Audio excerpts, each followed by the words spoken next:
बिस्मिल्लाहिर्रहमानिर्रहीम, अस्सलाम वालेकुम। आप देख रहे हैं programme news night with Anika Nisar. नाज़रीन, बड़े दिन से हम बात कर रहे हैं कि इस हुकूमत का जो सबसे बड़ा चैलेंज है, जो सबसे बड़ा इसकी राह के अंदर रुकावट होगी या एक ऐसी चीज़ होगी जिसको संभालना इस हुकूमत के लिए बहुत ज़्यादा नागुज़ीर भी होगा और बहुत ज़्यादा मुश्किल भी होगा, वो है मईशत। और मईशत के अंदर चाहे वो पेट्रोलियम मसनूआत की कीमतें हों, चाहे वो अशया खुरोनोश की कीमतें हों, चाहे वो स्टॉक मार्केट हो, चाहे वो डॉलर की उतार चढ़ाव हो या फिर वो फॉरेन रिजर्व्स हो, ये तमाम चीज़ें बड़ी अहमियत की हामिल है। मुझे जो कुछ दिन पहले इफ्तारी हुई थी, मेरे ख्याल में हफ्ता हो गया, वज़ीर आज़म शहबाज शरीफ साहब के साथ, उस इफ्तार के अंदर बड़ा क्लियरली शहबाज शरीफ साहब ने, हम कुछ सहाफ़ी थे, कुछ एंकर्स थे, कुछ कॉलमिस्ट थे, उन्होंने फरमाया था कि जो पेट्रोलियम मसनूआत की कीमतें हैं उसके अंदर जो सब्सिडी है वो बेसिकली एक वबाल जान बन गई है हुकूमत के लिए, बिलखुसूस एक ऐसे टाइम पर जब जो सब्सिडी देने के लिए पैसे दरकार हैं, तकरीबन 20 रुपये पेट्रोलियम के लिए और तकरीबन जो 50 रुपये के करीब है वो डीजल के लिए। ये सब्सिडी ही ऐसी चीज़ है जिसने बेसिकली पाकिस्तान के फॉरेन रिजर्व्स को डिप्लीट करना शुरू कर दिया, क्योंकि पिछली हुकूमत मार्च तक के लिए एलोकेशन देकर गई थी, उसके बाद एलोकेशन नहीं है। लेकिन ऑब्वियसली हुकूमत नहीं है, इसने भी बहुत ज़्यादा कोई मुश्किल फैसले जो हैं अभी से नहीं करने, जाहिर है सेटल इन होना है, पहले एक पॉलिटिकल टर्मोइल बन रहा है, पहले एक पॉलिटिकल पोलराइजेशन नज़र आ रही है, तो इसीलिए ये डिसीजन पेट्रोलियम मसनूआत की कीमतों को आगे बढ़ाने का आगे से आगे होता चला है। वैसे थोड़ा सा मवाजना करते हैं, 2013 और 2018 का डॉलर रेट का मवाजना करते हैं। डॉलर रेट जो है वो 2013 के अंदर 98 रुपीज़ था, यानी 98 रुपये था। 2018 के अंदर 124 रुपये था और अब जो है वो 185-86 के करीब ये फ्लक्चुएट होता रहता है। पेट्रोलियम प्राइसेस, और याद रहे 189 तक भी जा चुका है। पेट्रोल प्राइसेस जो है वो 2013 के अंदर 99.77 रुपीज़ थी, यानी तकरीबन 100 रुपये। 2018 के अंदर 95 रुपये हुई और अब जो है वो तकरीबन 150 यानी 150 रुपये फी लीटर हो गए। जीडीपी पाकिस्तान पीपल्स पार्टी के ज़माने में जो 2013 के अंदर छोड़ कर गए थे वो 4.1 या 4.3, कुछ मुतज़ाद फिगर्स आती है, कुछ जगहों पर कैलकुलेशन 4.1 के साथ है, कुछ जगह 4.3 के साथ है।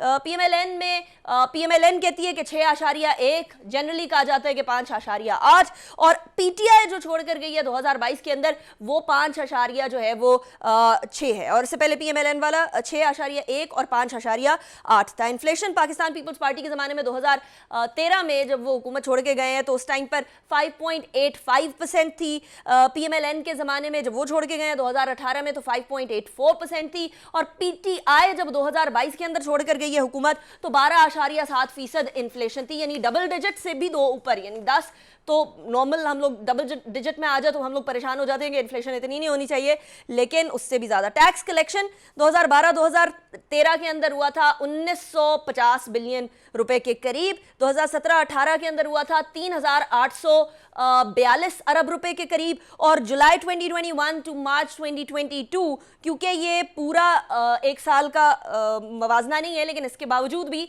टैक्स कलेक्शन के अंदर पीटीआई काफ़ी आगे रही, 4,382 billion rupees. Current account deficit 2013 के अंदर 2.2 बिलियन डॉलर था, 2018 के अंदर 19 बिलियन डॉलर हुआ, और अब जो है 9 महीने के लिए वो 13 बिलियन डॉलर है। अब देखना ये है कि 3 महीने और ऐड हो जाएंगे तो फिर क्या फिगर आएगी।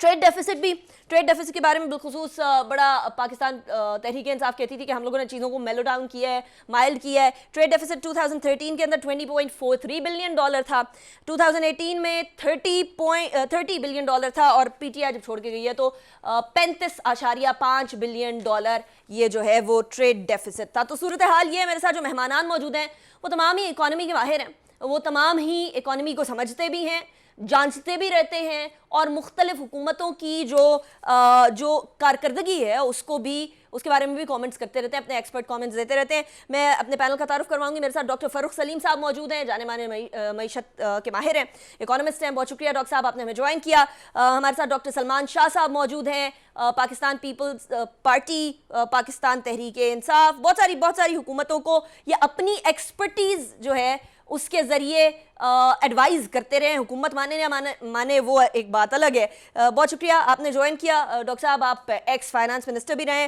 डॉक्टर इकरामुल हक साहब भी हमारे साथ मौजूद हैं, जो कि जाने माने इकोनॉमिस्ट हैं, हमारे शो में भी अक्सर आप इनको देखते रहते हैं। बहुत शुक्रिया डॉक्टर साहब, आपने ज्वाइन किया।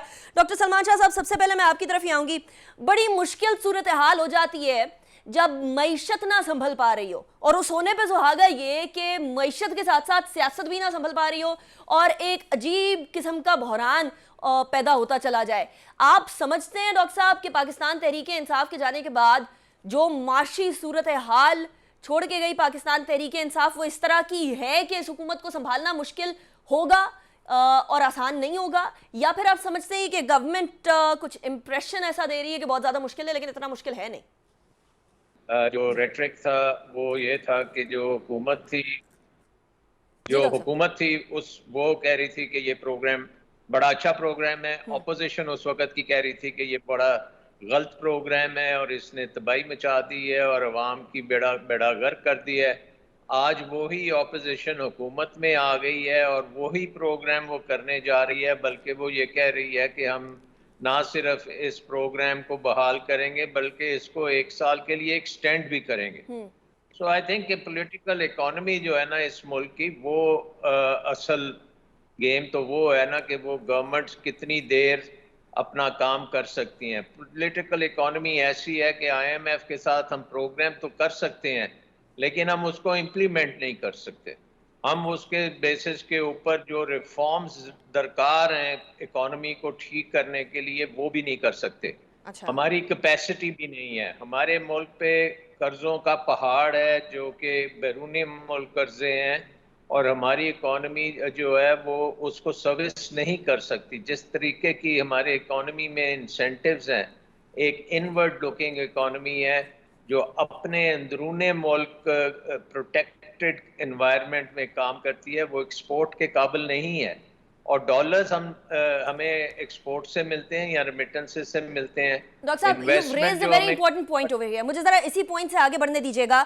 हमारी इनवर्ट इकोनॉमी है डॉक्टर फारूक सलीम साहब, एक ऐसी इकोनॉमी है जिसके अंदर हम लोगों के डॉलर की कीमत तो बढ़ती चली जा रही है, और डॉलर की कीमत बड़ी बढ़ती हुई बड़ी फायदेमंद हो सकती है अगर कोई मुल्क एक्सपोर्ट बेस्ड मुल्क हो। जैसे हम लोगों को जापान की मिसाल नजर आती है, वहाँ येन की जो है वो सूरत हाल तो इधर उधर जाती है, but at the same time यानी जापानीज करेंसी डॉलर के कंपैरिजन में बहुत मुस्तहकम तो नहीं है, बट क्योंकि वो एक्सपोर्ट करते हैं तो वो अच्छा खासा ज़र्रे मुबादला कमा लेते हैं। लेकिन पाकिस्तान के साथ मसला ये, एक हम इंपोर्ट बेस्ड इकोनॉमी है, दूसरा हमारा एग्रीकल्चर बर्बाद होता जा रहा है, हम लोगों को वो भी इंपोर्ट करना पड़ रहा है, तीसरा ये कि हम एक्सपोर्ट कर ही नहीं रहे हैं, ना मैन्युफैक्चरिंग कर रहे हैं, ना हम लोग जो है वो अपनी सर्विस सेक्टर के ऊपर ध्यान दे रहे हैं। मैं ये नहीं कह रही कि जीरो है, मैं टेक्सटाइल को भी देख रही हूँ, लेदर इंडस्ट्री को भी देख रही हूँ, सर्विसेज को भी देख रही हूँ, लेकिन we need to increase it many folds. ऐसा कुछ होता हुआ नजर नहीं आ रहा। ऐसी सूरत हाल में क्या पाकिस्तान मुस्लिम लीग नून की गवर्नमेंट के लिए ये प्रायोरिटी होगी कि वो डॉलर की कीमत को एक मुस्तहकम सतह के ऊपर लेकर आए या एटलीस्ट नीचे लेकर आए, और ये पॉसिबल भी होगा? देखिए अनिका, जिस किस्म के चैलेंजेस मईशत इस वक्त फेस कर रही है, वो मैं समझता हूँ कि मैंने अपने करियर में तो पहले नहीं देखा। शायद 74 साल पाकिस्तान की जो माशी तारीख है, इतने बड़े चैलेंजेस उसके सामने पहले कभी नहीं आए।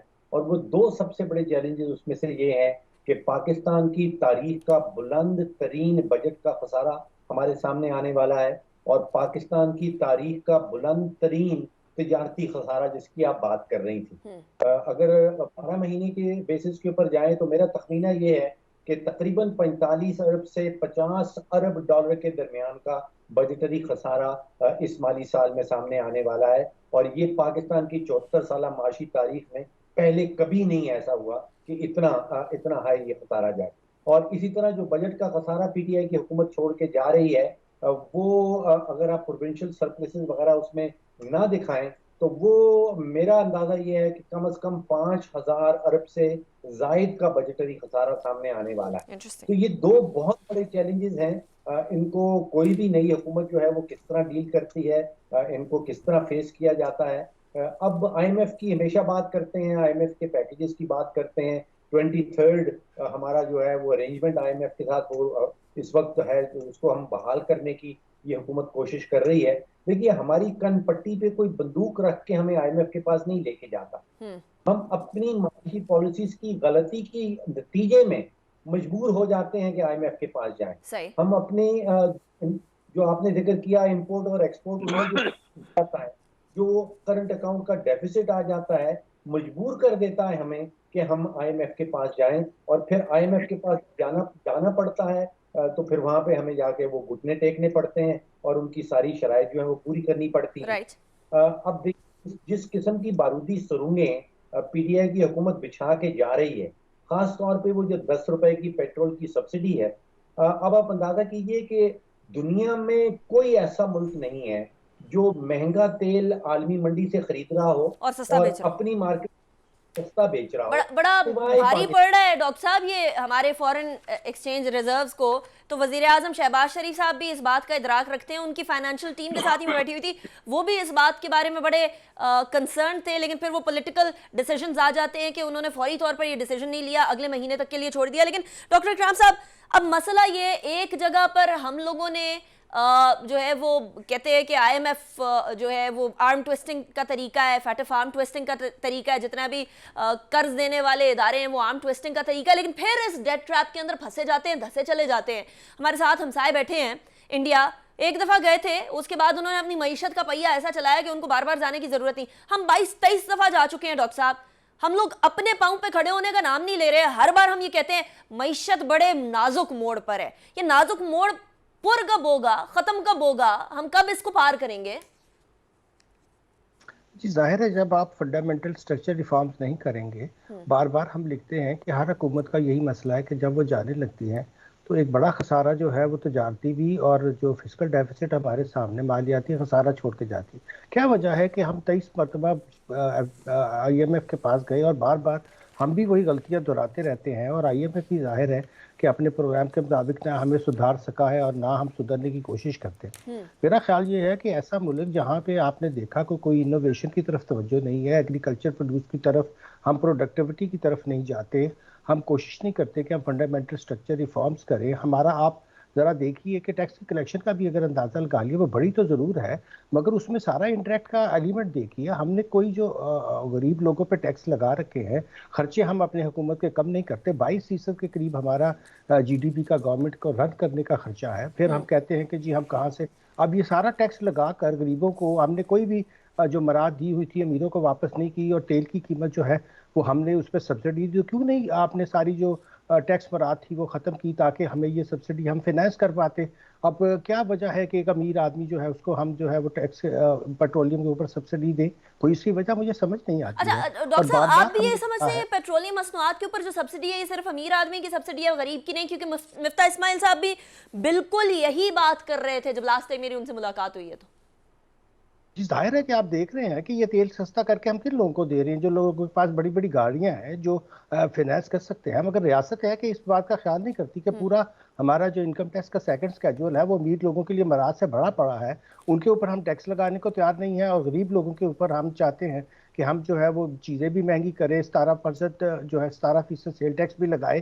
तो वो कहाँ से बेचारे सारा ये करेंगे? ये सारी जो हमारी जो है हम पुश करते हैं हमारे मुल्क में, मेरा ख्याल है इन्फ्लेशन को इन टैक्सेस के जरिए। हमारी एनर्जी की कॉस्ट देखे किस कदर हमारी एनर्जी की कॉस्ट बढ़ी हुई है, क्या इससे कोई मुल्क जो है तरक्की कर सकता है? फिर आप देखिए इन्वेस्टमेंट इस मुल्क में होती कोई नहीं है। जब इन्वेस्टमेंट नहीं होगी फिर हम अपने यूथ बल्ज के लिए क्या कर रहे हैं? आप देख रही है कि सारे इंस्टीट्यूशन जो है वो डिग्री फैक्ट्रीज बने हुए हैं। आप हमारी IT से सारी दुनिया में आप IT की और सर्विसेज की और गुड्स की एक्सपोर्ट देखिए कहाँ गई है। 60% हमारे मुल्क की आबादी यंग लोगों पे है, उनको कहाँ से हम मुलाजमतें देंगे? इन सारे मामलों के ऊपर हमने बहुत दफ़ा लिखा है कि भाई देखिए, जब तक आप फंडामेंटल स्ट्रक्चर रिफॉर्म्स नहीं करेंगे आप इस विशियस सर्कल से नहीं निकल सकेंगे। बजाय इसके कि आप IMF वर्ल्ड बैंक को ब्लेम करें, आप अपने आप को ब्लेम योरसेल्फ, कोशिश करें, अपने गिरबान में झांके। That is the correct approach. लेकिन डॉक्टर साहब, आपने हमारे यहाँ IT की बात की है, साथ फिर मुझे हमसाया मुल्क की एग्जांपल देनी पड़ रही है। वहाँ बहुत सारी चीजें गड़बड़ हैं, वहाँ बहुत सारा करोजन हो रही है सोसाइटी के अंदर, लेकिन उन्होंने जो IITs का जाल बिछाया था, आज उसकी वजह से दुनिया के अंदर सबसे बड़ी मार्केट बने हुए वो IT एक्सपोर्ट करने के हवाले से। बट हमारे यहाँ ऐसी प्लानिंग नहीं होती, फोर्स ही नहीं करते। लेकिन पाकिस्तान के अंदर एक बात और भी दुरुस्त है, गरीब होना बड़ा महंगा है, अमीर होना फिर भी सस्ता है। गरीब होना बहुत महंगा है, जगह जगह पर आपको ठोकरें खानी पड़ती है, इंक्लूडिंग वो चीज़ें जो बेसिक नेसेसिटीज़ होती हैं। ब्रेक की तरफ जाएंगे, ब्रेक के बाद बात करेंगे जो स्ट्रक्चरल रिफॉर्म्स की हम बात कर रहे हैं। ये पूरे 3.5 साल PTI के बारे में भी बात करते आए, हम अब भी बात करेंगे, लेकिन इस गवर्नमेंट को अगले साल 1.5 साल में क्या स्ट्रक्चरल रिफॉर्म्स करने चाहिए जिसके बाद हमारी मईशत संभल सकेगी। इसके बारे में बात करेंगे एक ब्रेक के बाद।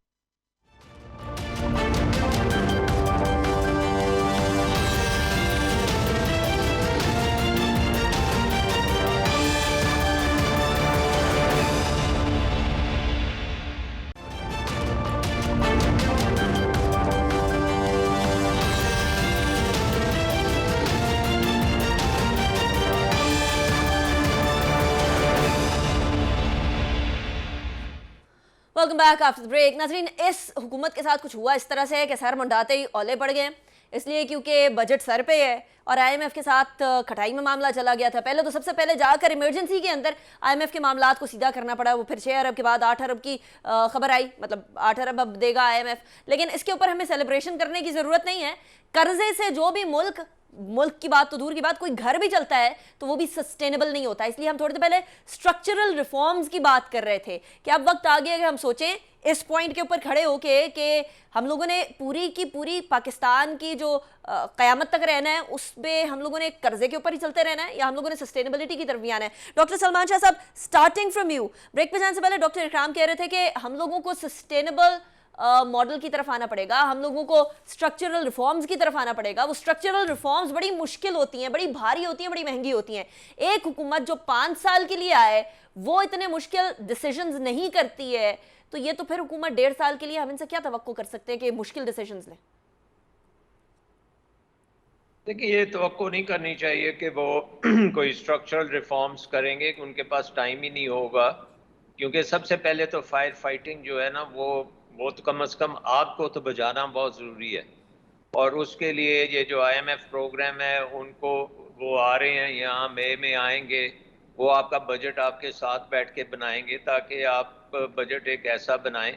हम कहेंगे तो यही कहेंगे कि ये होम ग्रोन बजट है, लेकिन वो अब आईएमएफ बनाएगा, उसके मुताबिक आपकी जो भी आप जिसको आप रिलीफ कहते हैं, वो रिलीफ के मद में देखेंगे कि किस सब्सिडी अगर देनी है तो किसको देनी है, और बिल्स कितने बढ़ाने हैं, और सर्कुलर डेट का क्या करना है, और प्राइवेटाइजेशन अगर कोई शुरू करनी है तो उसकी कम से कम कोई स्टार्ट दे देंगे। और जो टैक्स, डॉक्टर साहब, आपको लगता है कि प्राइवेटाइजेशन के ऊपर बात होगी? पीआईए, रेलवे, स्टील मिल में से कोई प्राइवेटाइजेशन की तरफ सीरियसली जाएंगे? क्योंकि हर बार ये फिर मामला पॉलिटिकल इकोनॉमी की नजर हो जाता है। प्योरली एंड सोनली इकोनॉमिक मामला है, लेकिन फिर पॉलिटिकल इकोनॉमी की नजर हो जाता है।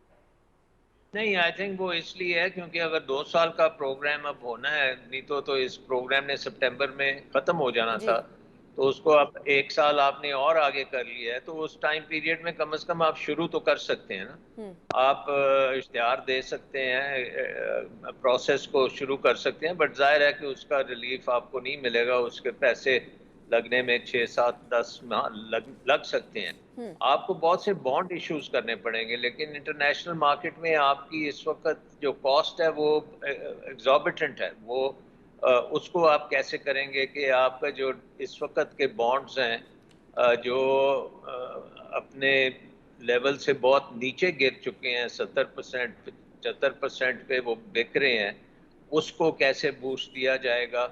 फिर कोई स्पेशल अरेंजमेंट्स इनको डेफिनेटली करनी पड़ेंगी जो अभी सामने तो नहीं आई, बट आई थिंक कि जो फ़र्क ने पहले बात की कि आपको ये कर्ज़ों का जो रीशेड्यूलिंग करने की शायद ज़रूरत पड़े, या उस तरफ भी हम जाएं कि तो सारी चीज़ को ही रीपैकेज किया जाए।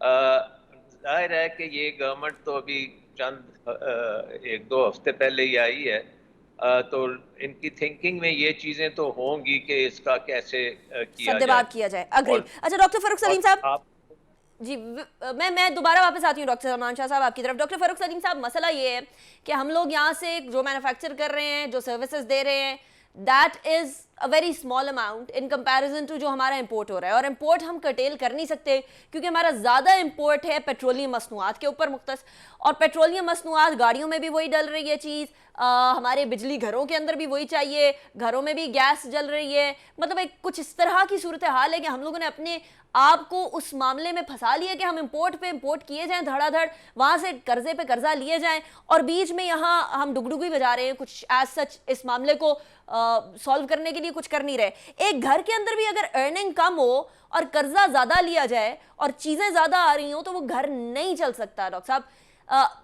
पाकिस्तान मुस्लिम लीग नून के बारे में एक बात तो चीज़ बड़ी मशहूर है कि इकोनॉमिक टीम इन लोगों की बेहतर है बाकी जमातों के कंपैरिजन में। तो क्या ये इकोनॉमिक टीम जिसमें मुफ्ता इस्माइल साहब हैं, जिसमें इसहाक डार साहब भी हैं, वो भी कुछ अरसे में मेरे सोर्सेज के मुताबिक वो पाकिस्तान आ जाएंगे, उसके बाद फिर शाहिद खान अब्बासी साहब हैं, एहसन इकबाल साहब हैं, ये सारे के सारे ब्रेन्स मिलकर बैठकर, खुर्रम दस्तगीर साहब हैं, ये सारे ब्रेन्स मिलकर बैठकर क्या इस मामले का हल निकाल सकेंगे कि अब हम लोग सस्टेनेबल ग्रोथ की तरफ जाएं, सस्टेनेबल डेवलपमेंट की तरफ जाएं? देखिए अनीका, जैसे डॉक्टर सलमान शाह साहब ने कहा, अभी तो फायर फाइटिंग करनी है सारी टीम ने मिलकर। फायर फाइटिंग के बाद मामला आएगा इस्लाहात का, रिस्ट्रक्चरिंग का, जिसकी डॉक्टर इकराम साहब बात कर रहे हैं। तारीख गवाह है कि ना तो पीपल्स पार्टी रिस्ट्रक्चरिंग कर पाई, ना पीएमएलएन ने 5 साल जो गुजारे उसमें किसी किस्म की रिस्ट्रक्चरिंग की इस्लाहात लेके आए, और ना ही पीटीआई ने अपने 4 सालों में एक भी कदम उठाया टूवर्ड्स रिस्ट्रक्चरिंग। तो जब तक ये बिजली का शोबा नुकसान कर रहा है, पब्लिक सेक्टर एंटरप्राइजेज नुकसान कर रही हैं, गैस में आपकी वो जो अनअकाउंटेड फॉर गैस कहलाती है वो $4 अरब की हो रही है, कमोडिटी ऑपरेशंस चलते चले जा रहे हैं। जो पोटेंशियल है इस मुल्क का, जो सुनने वाली बात है अनीका, कि पोटेंशियल मुल्क का बहुत बड़ा है। अभी एक रिपोर्ट आई है वर्ल्ड बैंक की तरफ से, वो कहलाती है कि वर्ल्ड बैंक पाकिस्तान एट 100। वो ये कहते हैं कि इस मुल्क में 30 लाख मेगावाट की गुंजाइश है शमसी तवानाई की, सोलर पावर जिसको हम कहते हैं। और आप अंदाजा कीजिए कि जो पोटेंशियल है वो 30 लाख है, जो हम जनरेट कर रहे हैं वो तकरीबन 550 है। इसी तरह विंड पावर की जो पोटेंशियल बताई जाती है वो 3.5 लाख मेगावाट है, जो हम जनरेट कर रहे हैं वो 1200 है। जो एक्सपोर्ट्स हम कर रहे हैं वो इस वक्त $31 अरब की कर रहे हैं। वर्ल्ड बैंक ये कहता है कि इस वक्त जो पाकिस्तान के पास स्टेटस है, इसके पास जो इंडस्ट्री है, ये एक्सपोर्ट्स $88 अरब तक जा सकती है। तो पोटेंशियल तो बेतहाशा है, लेकिन यहाँ पे वो सियासी नीयत और उसके साथ काबिलियत, ये दोनों को आप जमा करेंगे तो फिर हम उस पोटेंशियल पे। डॉक्टर साहब, ये जो पोटेंशियल एक्सपोर्ट का है $86 अरब का, ये किस किस सेक्टर में हो सकता है जहां पाकिस्तान को इन्वेस्ट करने की जरूरत है ज्यादा? देखिए इस वक्त तो पिछले 74 साल में हमने जो पूरा एक्सपोर्ट का इंफ्रास्ट्रक्चर पैदा किया इस मुल्क के अंदर, वो सारा का सारा कॉटन रिलेटेड, यानी कि तकरीबन 66% जो है वो कॉटन रिलेटेड एक्सपोर्ट्स हैं। तो ये सोच लेना कि हम अगले चंद सालों के अंदर किसी और सेक्टर में चले जाएंगे, वो मुमकिन नहीं होगा। यही हमारी एक्सपर्टीज है, हम पिछले 74 साल से इसी सेक्टर के ऊपर कंसंट्रेट और फोकस किए हुए हैं। तो इसमें वैल्यू एडिशन करने का बहुत सारा स्कोप है, बजाय इसके कि हम दूसरी तरफ भी जाए। But at the same time हमें सर्विस सेक्टर को भी एक्सप्लोर करना होगा, बिलखुसूस आईटी सेक्टर को। इकराम साहब, डॉक्टर साहब, आपकी तरफ मैं एक सादा सा सवाल लेकर आऊंगी, और वो ये है कि हमारे यहाँ जो रुपी डिवैल्यूएशन हुई है अगेंस्ट डॉलर, वो पिछले कुछ अरसे के अंदर दिसंबर 2021 ऑनवर्ड तक जो है वो 47% डिवैल्यूएशन हुई है, और उसके बाद आगे लगाएं तो it would account for much more. Doctor साहब, इसको, इस रुपी डिवैल्यूएशन को, क्योंकि एक दफ़ा रुपी डिवैल्यू हो जाए तो बड़ी मुश्किल से वापस जाता है, इसको हम अपने फ़ायदे के लिए किस तरह से इस्तेमाल कर सकते हैं? बिकॉज बाकी कुछ मुमालिक कर रहे हैं इस तरह से। जाहिर है कि हमारे यहाँ ना तो हमने इंपोर्ट सब्स्टिट्यूशन का कोई इंतज़ाम किया है। अब इतने महंगे डॉलर के ऊपर जाहिर है कि अगर हम अपनी जो है वो एक्सपोर्ट्स को देखें तो इस वक्त दुनिया के लिए हम एक पॉपुलर मुल्क बन सकते हैं, मगर हम एक्सपोर्ट क्या करेंगे? क्या हम वही रवायती टेक्सटाइल की इंडस्ट्री के ऊपर करेंगे, या हम अपनी एग्रीकल्चर से इतना एक्सपोर्टेबल सरप्लस निकाल सकते हैं? अगर हम वहाँ प्रोडक्टिविटी इंप्रूव करें, वहाँ प्रोसेसेस को बेहतर करें, तो फिर मुमकिन है कि पाकिस्तान इस से भी फ़ायदा उठा सकता है कि जब आपके यहाँ रुपये इतना डिवैल्यूएट हुआ है तो बाहर के मुल्कों को आप बहुत सी चीज़ें एक्सपोर्ट कर सकते हैं। मगर अब में हमारा मसला यही रहा है कि हमने, जैसे मैं अर्ज़ कर रहा था, कि ना तो हमने कोशिश की कि हम अपने आईटी सेक्टर में कोई इम्प्रूवमेंट लाएँ, ना हमने अपनी एग्रीकल्चर सेक्टर के अंदर कोई इम्प्रूवमेंट्स की कि उसकी प्रोडक्टिविटी बढ़ाए, क्योंकि कॉस्ट ऑफ डूइंग बिजनेस इतनी ज़्यादा है। जब आपकी एनर्जी कॉस्ट इतनी ज़्यादा होगी, कुछ भी ना आप करें, तो आप देखिए कि हम दुनिया में कंपेटिटिव ही नहीं रहे हैं। अगर हम जो बहुत सा हमारी, आपको पता है कि जो हम एक्सपोर्ट भी कर रहे हैं उसमें 50% से ज़्यादा हिस्सा तो इम्पोर्टेड एलिमेंट का होता है। जब आपकी इंपोर्ट महंगी होगी, जब आपकी एनर्जी कॉस्ट इतनी ज़्यादा होगी, तो फिर आप दुनिया के अंदर कोई ऐसी प्रोडक्ट्स तो नहीं बना सकते जो आप जो मुकाबला कर सके दुनिया की चीज़ों का। तो हमें, अगर हम चीज़ों को एक ही तरीके से देखते रहेंगे और ये अपनी एनर्जी कॉस्ट कम नहीं करेंगे, हम अपनी चीज़ों को कंपेटिटिव बनाने के लिए ईज ऑफ डूइंग बिजनेस नहीं करेंगे, हम अपनी कॉस्ट को नीचे नहीं लाएंगे, तो फिर किसी तरह मुमकिन नहीं है कि ये सूरत हाल भी हमारे लिए कोई फायदा मंद हो, बल्कि उल्टा नुकसान का बायस है, क्योंकि इंपोर्ट्स तो हमारी रुकने वाली नहीं है। ठीक, एंड एक्सपोर्ट्स हमारी उस तरह से बढ़ नहीं रही हैं, ना हम एक्सप्लोर कर रहे हैं एवेन्यूज, लेकिन we are stuck between the devil and the deep blue sea. इससे कैसे निकलें? हमारे पास जो तीनों इकोनॉमिस्ट हैं, मैं उनसे out of the box solutions मांगूंगी, लेकिन एक ब्रेक के बाद इस हुकूमत को भी हम लोग जरा इकोनॉमिकली जो हमारी तरफ से इनपुट हो सकती है वो दें, बिकॉज अल्टीमेटली इकोनॉमी बेहतर है तो पूरा पाकिस्तान बेहतर है। एक ब्रेक के बाद बात करेंगे इस हवाले से।